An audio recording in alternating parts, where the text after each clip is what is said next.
got Matty Balls, music myths that turned out to be true. Check it out. There are a lot of myths involving popular musicians, whether it be that Michael Jackson bleached his skin or that Tupac is alive and living. Hey, I ain't saying this facts, right? But my grandma, she had told me that MJ was our cousin, but I don't know. He was always broke as shit, so I don't know how MJ was related to us. In Cuba. However, on occasion, some of these crazy and outlandish theories end up being true. So today we're going to be looking into some music myths that turned out to be true, starting off with Michael Jackson's real voice. Real quick, I wanted to say, while researching this video, I found a ton of myths that obviously aren't true, but a lot of them have some really MJ do got like a weird voice, like it should just like mad high. Interesting lore. So if you guys are interested in hearing about all that, let me know in the comments below. It would probably just end up being very Can't do it. similar to my old conspiracy videos, but I bet I could find a few more interesting ones. Also, the way I'm going to be defining myths for this video is things that people didn't believe to be true for a while, or things that were rumored but we weren't quite sure yet. I don't know, I'm not going to use the dictionary definition, but you guys will get the idea throughout the video. Anyways, with that all being said, let's get into it. Being one of the biggest artists ever, it makes sense that many myths have developed over time about Michael Jackson. Like I said earlier, it's widely believed by many that he actually bleached his skin, which he has confirmed multiple times as not true. There's some even crazier ones, like his face was burned off and he wore a mask, or that he faked his death, but I actually debunked those two in an old video. However, one of the most Nah, the Michael Jackson still alive videos when I was younger used to hit, bro. Like, it used to be like a lot of them. Like it was just one I remember when I was younger. Like he was like at his own funeral and it like looked like the nose and shit. And it looked like his face low key. Like it was a couple of them like that. I realized later on, you know, them was fake, debunked. Like back then, though, them bitches was crazy. popular myths about him is that we never actually heard his real voice, which actually turned out to be sort of true. Years ago, there was a video that went viral on Twitter of Michael Jackson supposedly using his real voice on accident. Can you hear me? Okay. On accident. Can you hear me? Okay. Well, it turns out that that video was edited to make his voice sound deeper, and this is what the actual clip was. Can you hear me? Okay. But his voice was actually still a little bit lower. However, that was not the only evidence that fans had. There have been multiple clips of him speaking in a lower voice, multiple accounts from friends that he sounds different, and His throat was probably just clogged. Cleared it and shit. I had the light again. other sources proving otherwise, which have led fans to believe that Michael Jackson was always hiding his real voice. Michael is known for having a high-pitched voice, but there have been multiple people that have said his voice is actually deeper, like T-Pain for example. And his voice is deep as shit. No, it's the craziest thing I ever What the heard in my real fucking Michael life. Jackson voice sound like? What do you get out of faking a voice? Because if he could still sing like that, like without faking it. So like, what made him want to fake it in the public? Man, this is a new episode. Hey, man, hold up! What the fuck the real Michael Jackson voice sound like? It wasn't. It was between where you think Michael Jackson is and This is why I stopped shopping on Amazon, and you should too. Don't spend another dime on Amazon. Prince. It was in between that. It was just like. It was kind of like my. Do I have a? I don't have a deep one. Listen, so I think Michael's was like a. So what kind of cartoons are you watching? Others have perpetuated this idea too. And Michael just sitting there with my friend, he said, at a certain point, Michael looked up and said, "Damn, I thought those motherfuckers weren't gonna never leave." Right? Now, and he says, hold up, and he says this not in, "Damn, I don't think these motherfuckers will never leave." He says it like a black man would say, "Damn, I thought the motherfuckers were gonna never leave." Then he got up and walked out. His close friend Liza Minnelli said that she She probably was faking a fuck out of that voice, man. I don't know why though. heard him talking in a deeper voice and said, "Michael, you're busted. I got you now. All these years you've been talking in that voice." A journalist named Diane Diamond said that he has a deep masculine voice. Piers Morgan said that depending on the seriousness of the conversation, his tone would drop a few octaves, like if they were talking about business, for example. His musical director said, "I remember a time I called him up and he answered the phone and I didn't know I was talking to him because he was talking in his normal voice, which is pretty deep." Lisa Presley, who Michael was married to for a couple of years and who is also Elvis's daughter, said that when she first met Too much people coming out saying this nigga voice is not real. him, he talked in a quote-unquote normal voice. There were also plenty of clips of Michael speaking in a little bit of a lower tone as well. All the song. Me too, Cedric. I still got. I love you. You think know it's very this, funny. man. You know this, man. I have an important message to give, okay? It's important, but I thank you for your cooperation so far. Thank you. Big thank you. This is everyone saying hello. Thank you. This means the world to me. It really does. Thank you so much. I'm a big fan, really. On top of that, probably one of the deepest voices that we've heard from him is him. That didn't sound like his high pitch at all. That was like a very mellow, chill. Him in the video game Ready to Rumble, where he voiced his actual character. Michael Jackson. So you be bad, huh? I don't move over for no one. Of course, Michael had a versatile vocal range, which can be heard in his music and his live performances. And it makes sense Like he got like 5 different voices. that such a talented vocalist would have that much range. He was also apparently really good at doing other voices and joking around, like this time he answered the phone pretending to be his own assistant. Hello. Hello. Who's calling, please? Looking for Michael. Who's speaking, please? Akon. 1 minute, please. Thanks. Hello? Hello. Akon. Hey, what's going on, Michael?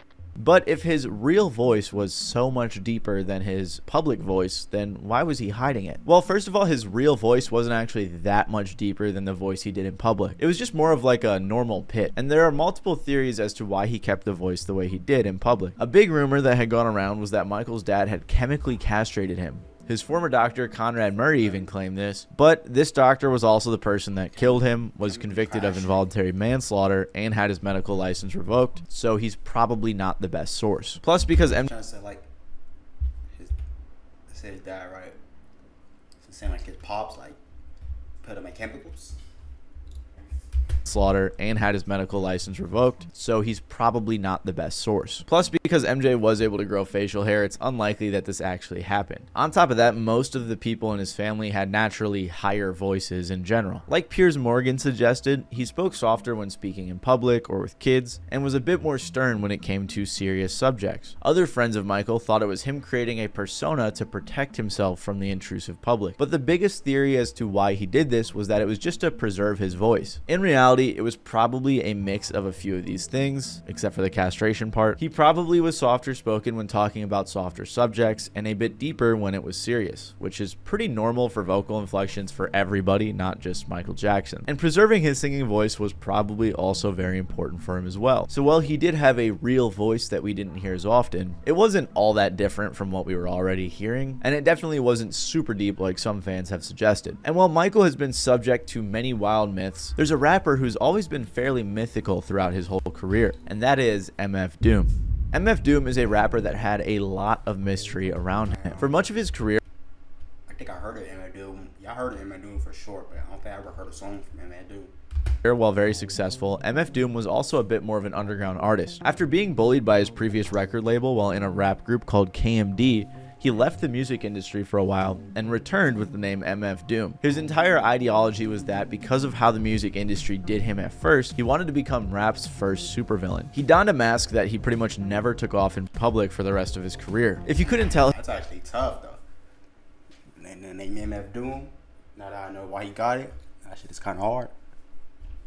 his whole rap persona was heavily inspired by Dr. Doom from Marvel, a pretty cool supervillain. Doom rarely did interviews, didn't speak much on his past, and even when he died, his estate did not tell anyone until months later. 49, what happened? Much on his past, and even when he died, his estate Hip-hop mass rapper MF Doom died on Halloween 2020 at 49. However, word of his passing wasn't released until a few days ago. It did not tell anyone until months later. So clearly Doom was very mysterious. But one thing that fans began to theorize was that Doom was sending body doubles to his concerts. I mean, it would be pretty easy, right? He had a mask on, and someone that has a similar build and kind of similar voice could definitely pull it off no problem. For example, in his— That's funny ass shit. I feel like Marshmello did that like a couple sound like Ezra.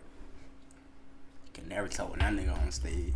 His performance at the Rock the Bells concert in 2007, many people theorized that he was lip-syncing because the vocals sounded like a studio track. Plus, in songs, he would even say things like, he plots shows like robberies in and out. 1, 2, 3. No bodies, please. There were plenty of other concerts where fans theorized that Doom wasn't even there. One fan on Reddit even claimed, I went to a MF Doom show in Atlanta in like 2007-8 where an imposter showed up wearing the mask and lip-syncing over the album cut. Everybody caught on and the fake Doom got chased out the back of the venue, jumped in a car and peeled out of the parking lot. It was madness. They ended up coming back the next day and giving away a truckload of custom Doom Nikes to make up for it. Who knows if that's actually true, but I wouldn't be too surprised if that actually happened. Imagine being able to build anything just by thinking about it. Meet Base 44, a complete AI creation platform. Regardless, fans were theorizing about these imposters for years, with stories like these floating around the internet for a long time, but they had no proof, no concrete evidence, at least until 2010 on a mini tour he did in Chicago. At the show, a similar situation occurred where the fake MF Doom came out, never addressed the crowd, and only rapped tracks in what sounded like studio quality vocals, and then left. Fans were extremely upset, suspecting a fake Doom, and the venue actually put out a statement that said that the real Doom was not who performed. To be fair though, Doom's production company put out a different statement. They said, at the current time, React, Cold Grums, Silver Rapper, and the Congress Theater do not have any proof that the person who performed was not Daniel Dumile, aka Doom. The show was legally contracted and paid for in full. The show was officially listed on Doom's website. Regardless, people were pretty upset, with some saying things like, Doom never once said anything except the straight lyric, never once addressed the crowd. Clearly, it was a recorded track laying down rhymes. Once Doom gave a few tracks, maybe 7, he just Nigga lost all his fans after that. I wouldn't even be a fan. That would blow me, and I didn't even go to the show. Up and left. The lights popped on, and a few thousand Chicagoans felt like they just got screwed out of $30 each. People were booing and throwing trash at the end, so clearly people were very upset. Then, at a show in Toronto, there was a similar situation. Has somebody ever actually got hit with a tomato on stage? I definitely like back then, but like, I want to do that. Like, just bring it. Like, can you bring a tomato? I feel like they wouldn't even let you bring it in. Everyone was already nervous about going because of all this news about Doom imposters. After a shakily planned show and a bunch of nervous fans showed up, an imposter ran out on stage and people were pissed.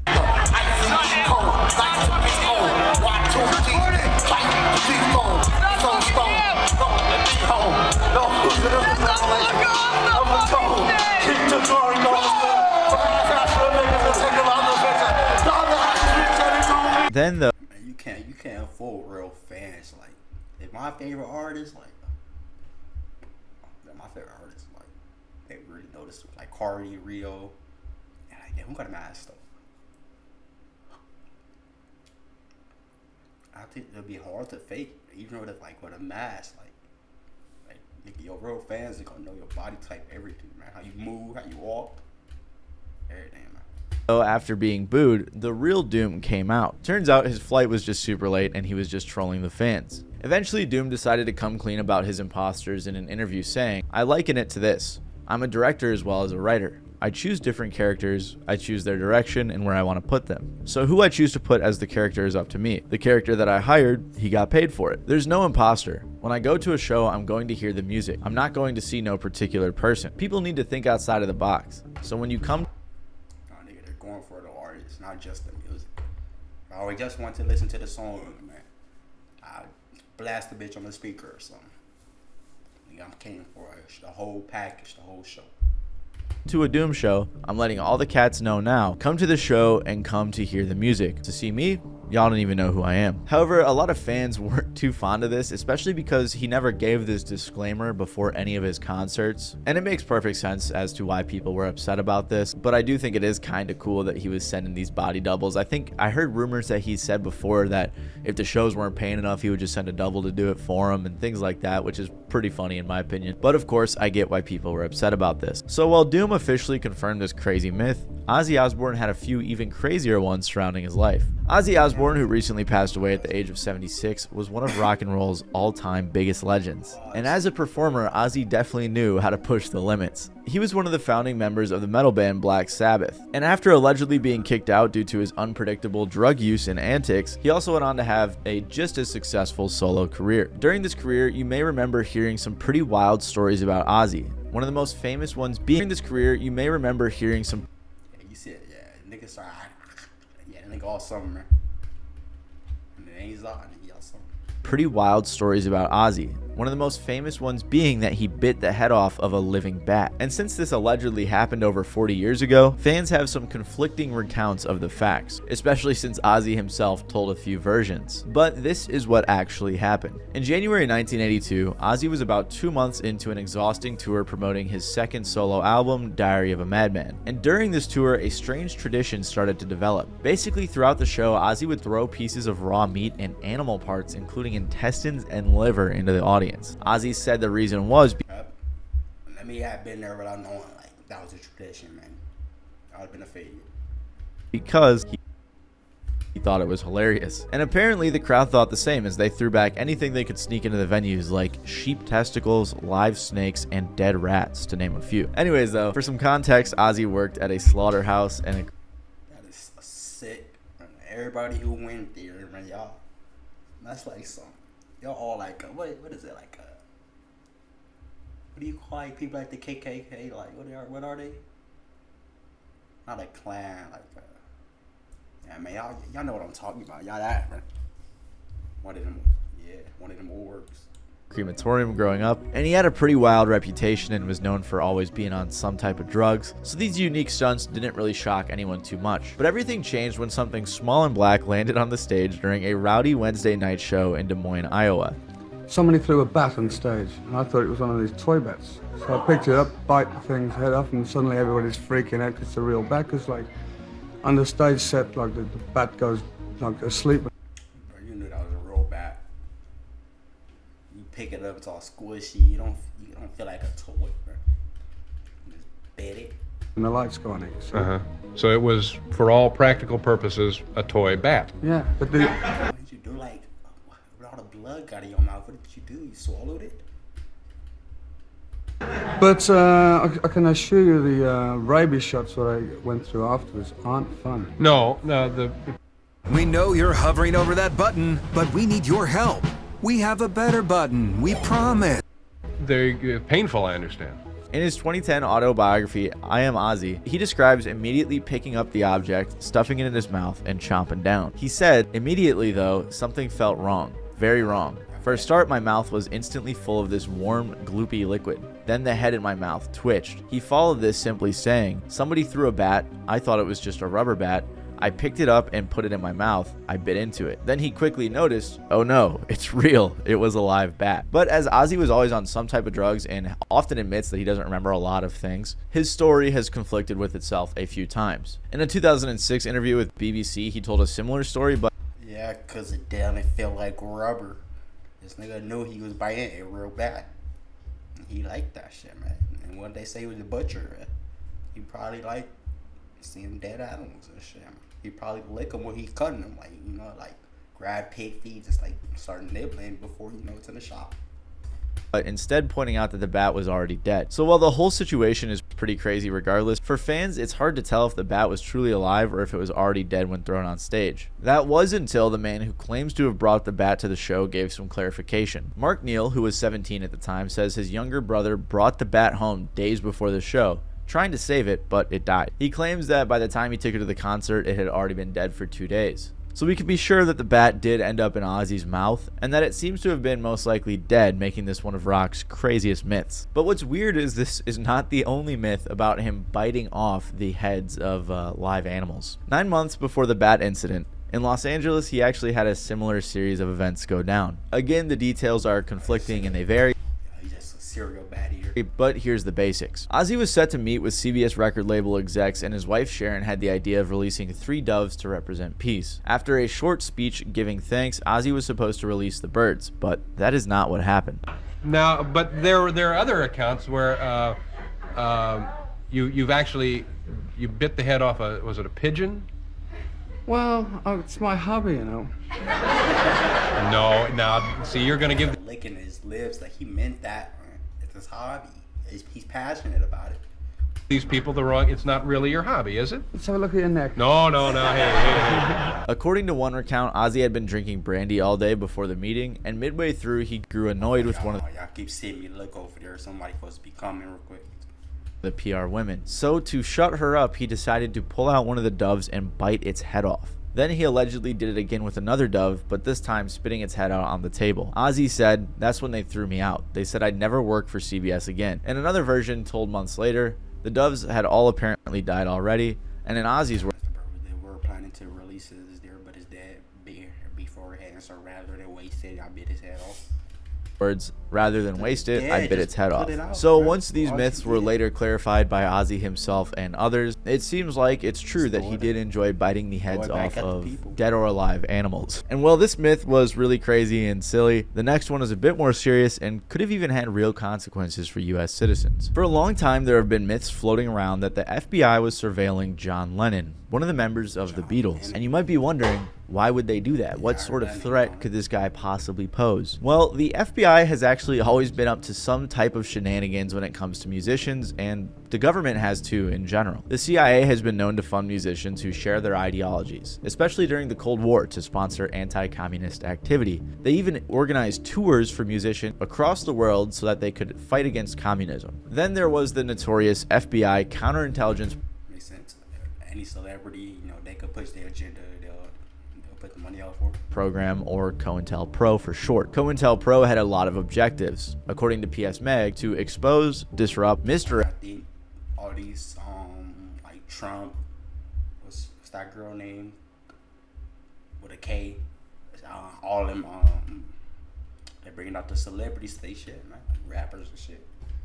Discredit, or otherwise neutralize subversive political groups. Though the program targeted many different progressive movements, it spent most of its energy attempting to suppress black civil rights groups and prominent black figures with connections to civil rights groups, however small. COINTELPRO infamously sent Martin Luther King Jr. a letter in 1964 encouraging him to commit suicide. COINTELPRO also surveyed a lot of musicians who had similar ideologies like Jimi Hendrix. COINTELPRO also King Jr. a political groups that spend most of their energy attempting to suppress black civil rights group when probably connections to civil rights are small. Infamous Martin Luther King. Who sent it? Letter in 1964 encouraging him to commit suicide. COINTELPRO also surveyed a lot of musicians who had similar ideologies like Jimi Hendrix, Duke Ellington, Nat King Cole, and many more. They have also been confirmed to have investigated a bunch of rappers as well. The FBI, not necessarily the COINTEL program. So it should not come as much of a shock that they were also investigating John Lennon. The reason was because after getting married to his wife Yoko Ono, he became a bit more of an activist. He's saying like the government just sent a letter to Martin Luther King? That's crazy. Famously protesting for peace on his honeymoon with her by staying in bed for a week, which got a ton of attention. On top of this, they made a song called Give Peace a Chance, which became a huge anti-Vietnam War song, with many protesters marching and singing this song. The US government had just lowered the voting age to 18, so they were concerned that Lennon would influence the youth to vote against President Richard Nixon. It got to the point that the FBI was trying to intimidate and deport John Lennon and his wife. For a long time, John and Yoko fought heavily against the government by criticizing them, supporting the Black Panther Party, sympathizing with Marxist groups, and more, which back then especially the government was not too fond of. John claimed that for years the FBI tapped his phone and was following him. He said in an interview, "When it first started, I was followed in a car and my phone was tapped. I think they wanted me to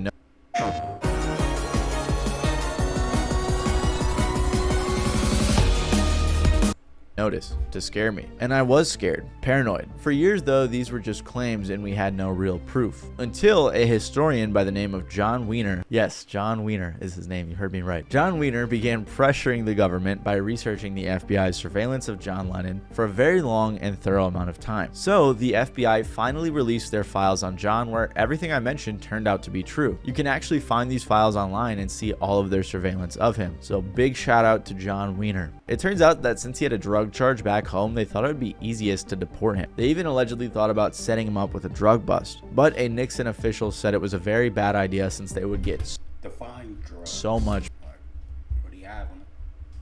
bad press. So while this does sound too FBI betrayed him, you had to have like some shit on him. A lot of crazy to be true, it was 100% real. And another crazy music story that sounds like a myth is that Keith Richards snorted his dad's ashes. Keith Richards is a rock. Yeah, you know, that's unbanishable, you know. He ain't touching the pearly gates. My ashes is so deep, bro. Imagine you walk in on that. What do you do? Like, you see somebody just snoring their dead ashes. It's like what are you doing, bro? Trying to be one with him? Star, mainly known for his role as the guitarist with the Rolling Stones. And a big part of his aura, like many other artists from his day, came with doing tons of drugs. And years after the Stones' peak, more and more stories continue to come out about different antics the guy got into during their run. One of these rumors came about after Keith jokingly said in an interview that he snorted his dad's ashes. During an interview with Enemy magazine, he said, "The strangest thing I've tried to snort? My father. I snorted my father." He continued, "He was cremated and I couldn't..." What kind of depression level do you have to be for like, damn, I'm gonna just snort the ashes, like, I want you inside of me, like, you gotta be a different type of low, is what I'm saying. Like, do you feel bad for him after after you catch him, or you're like, oh, he just want to be close with his father? I don't know, man. I ain't feeling that, man. I'm thinking like, oh, this nigga crazy. Resist grinding him up with a little bit of blow. My dad wouldn't have cared. He didn't give a shit.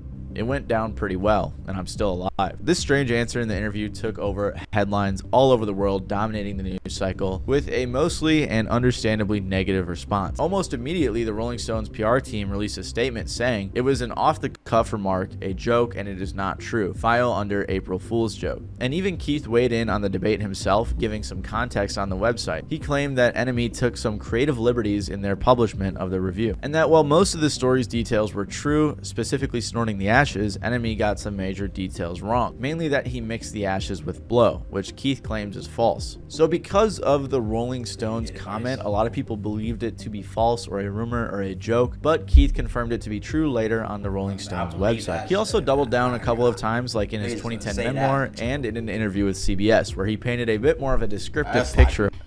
A nigga just sliding in your DM like for a girl, he'd be like, "Hey, yo, can I fuck?" And she'd be like, "Nah." You'd be like, "No, I'm just playing. It was a joke." That's what this is. Of what went down. It is true. You did in fact do it. I ingested my ancestor, yes. Mainly because I'd had his box of ashes around for about 5-6 years. Somehow I couldn't part with him. You know, I mean, I couldn't toss him to the winds or do some ceremony, and he would have cringed at that. And honestly, I could not resist. I just scooped him up there, took out a straw, see you, Dad. And I did a little line of him. Yeah, I did that. And the rest of him is around this oak tree, which is growing incredibly. You don't know what to do with him. Leave him in a box, man. Fucking, I don't know, just snort him. Incredibly well. And ingesting your ancestors has been a very, very, very important thing throughout history. Many ancient cultures do that. And it seems that Keith has no regrets, as a few years later he doubled down again on the move even further. This is by giving his daughters permission to as a